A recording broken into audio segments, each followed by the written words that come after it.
አድማጭ ተመልካቾች እንደምንውላችኋል። የዕለቱን ዋና ዋና ዜናዎች ይዘንላችሁ ቀርበናል። እንድትከታተሉን በአክብሮት እንጋብዛለን። አብራችሁን ቆዩ።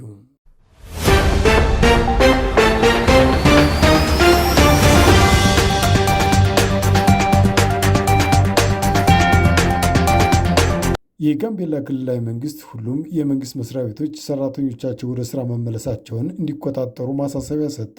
ይህንን ማሳሰቢያ ለሁሉም የክልሉ መስሪያ ቤቶች በጻፈው ደብዳቤ ያስተላለፈው የክልሉ ፐብሊክ ሰርቪስና የሰው ሀብት ልማት ቢሮ መሆኑን ከደብዳቤው ላይ መመልከቱን ቢቢሲ በዘገባው አስታውሷል። ቢሮው አሁንም የጸጥታ ስጋት ባለባቸው አካባቢዎች የመንግስት ሰራተኞች ወደ ስራ ሲገቡና ሲወጡ ጥበቃ እንደሚደረግላቸው ማረጋገጫ መስጠቱን ዘገባው ጠቅሷል።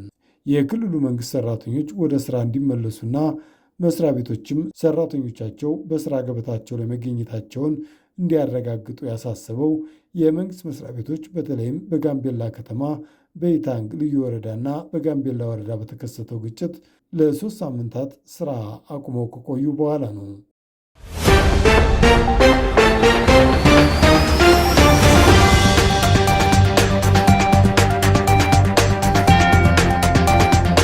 በአፍሪካ ትልቅ የሆነው የቢሾፍቱ ዓለም አቀፍ አውሮፕላን ማረፊያ ግንባታው በጥር ወር እንደሚጀመር የኢትዮጵያ አየር መንገድ ግሩፕ አስታውቋል። ከአዲስ አበባ በስተደቡብ 40 ኪሎ ሜትር ርቀት ላይ አቡሴራ ተብሎ በሚጠራው ስፍራ በ10 ቢሊዮን የአሜሪካ ዶላር የሚገነባው የቢሾፍቱ ዓለም አቀፍ አውሮፕላን ማረፊያ 3975 ሄክታር መሬት ላይ የሚያርፍ ነው። የአውሮፕላን ማረፊያ ግንባታው በሁለት ምዕራፎች ተከፍሎ የሚካሄድ ሲሆን የመጀመሪያው ምዕራፍ ሲጠናቀቅ 60 ሚሊዮን መንገደኞችን የማስተናገድ አቅም ይኖረዋል።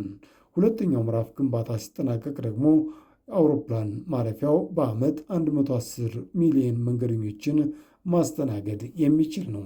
የአውሮፕላን ማረፊያው 2 ዘመናዊ ተርሚናሎች፣ 2 የአውሮፕላን መንደርደሪያዎች፣ የአውሮፕላን ጥገና ማዕከል፣ የካርጎ ማስተናገጃ ማዕከል፣ የበረራ መቆጣጠሪያ፣ የመንገደኞች ማስተናገጃዎች፣ ዘመናዊ ሆቴሎችና መዝናኛዎች እንዲሁም የንግድ ማዕከላት እንደሚኖሩት ተገልጿል።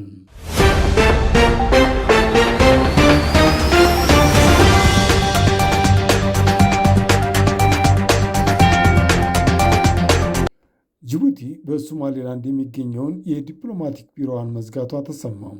የሶማሌላንድ የውጭ ጉዳይ ሚኒስቴር ጅቡቲ የሚገኙትን የዲፕሎማቲክ ወኪሉን ለምክክር መጥራቱን ትናንት መግለጹ አይዘነጋም። ጅቡቲና ሶማሌላንድ ይህንን እርምጃ የወሰዱት እስራኤል ለሶማሌላንድ የሀገርነት እውቅና መስጠቷን ተከትሎ ጅቡቲ በእስራኤል ውሳኔ ላይ ብርቱ ተቃውሞ ካሰማች በኋላ ነው።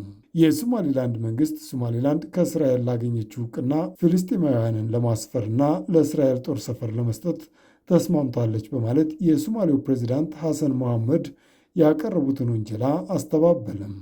የሶማሌላንድ የውጭ ጉዳይ ሚኒስቴር ዛሬ ባወጣው መግለጫ ሶማሌላንድና እስራኤል የተፈራረሙት ስምምነት ሙሉ በሙሉ ዲፕሎማሲያዊ፣ በዓለም አቀፍ ሕግም በሁለቱ ወገኖች ሉዓላዊ ጥቅሞች መሰረት የተከናወነ እንደሆነ ገልጿል።